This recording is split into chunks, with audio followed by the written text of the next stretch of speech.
친정 아버님께서 뇌졸중하고 치매 그런 걸로 10년간, 11년간 정확하게 고생하시다가 재작년에 돌아가셨는데 아무리 부모님이라도 사실 이 죽음의 문턱에 갔어도 시간이 길어지다 보면 그 죽음이 객관적으로 느껴져요. 그게 그렇게 가슴이 아프고 막 슬프고 이런 것보다도 이걸 어떻게 해야 되나 하는 그런 일들이 많이 생기게 되는데 저희 아버지가 폐렴이 생기셨어요.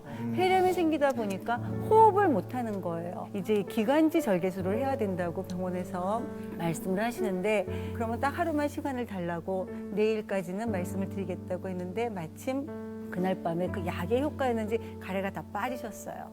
그렇지만 또 그것도 얼마 안 가서 다시 호흡이 어려워지셔서 다시 기관지 절개술도 하시고 막상 마취제가 들어가고 나니까 나머지 인공호흡기며 뭐 다 달려 있는 거예요.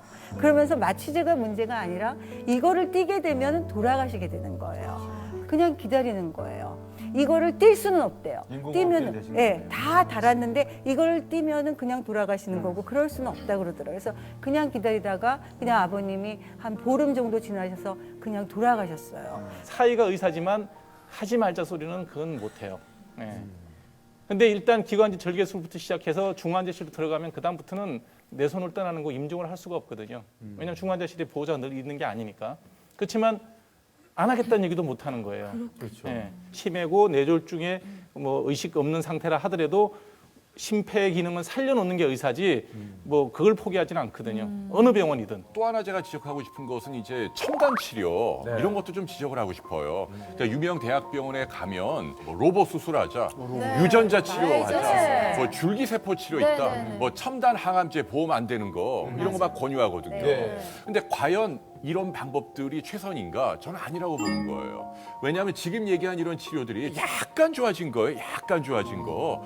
그것 때문에 뭐 보험이 안 되니까 뭐 몇 천만 원, 몇 백만 원 기둥뿌리 뽑아야 되거든요. 또 우리 부모님한테 내가 불효자 되기 싫잖아요. 그러니까 마지막 가시는 길에 맞아. 최선을 다해야지 해가지고 기둥뿌리 뽑아가지고 돈을 막 쓰잖아요. 그래가지고 얻는 이익이 뭔가요? 그러니까 그 한 달이 의미가 없는 게 아닙니다. 한 달 더 사는 게 의미는 있지만 그걸 위해서 돌아가시기 1, 2년 동안 매달 자비로 몇 백만 원씩 합치면 몇 천만 원 돈을 쓰는데 이게 과연 그 환자분에게 최선인가? 이게 아니라는 겁니다. 그러니까 환자의 경제력, 호주머니 사정을 걱정을 해줘야 돼요, 의사가. 그러니까요. 그러니까 무조건 뭐가 좋다.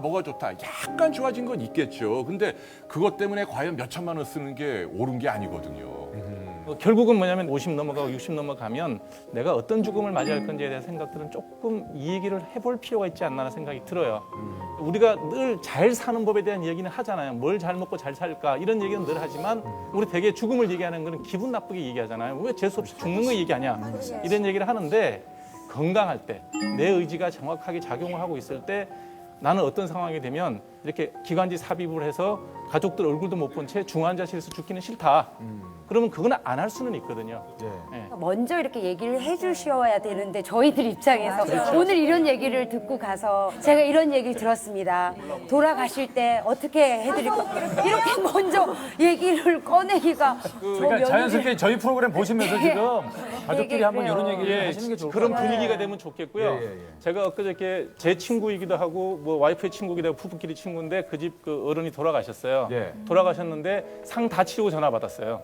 어떻게 연락을 안 할 수가 있냐? 그랬더니 아버님 살아생전 유언이 나를 기억하는 가족들만 불러라.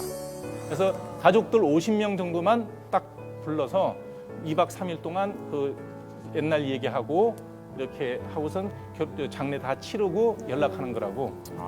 그러니까 어쩌면 우리가 볼 때는 좀 이상한 것 같기도 하지만 그것도 나쁘지 않겠구나라는 생각이 들더라고요. 우리 환자들 막 불만만 오늘 막 얘기를 하다가 네. 의사 선생님들 얘기를 들어보니까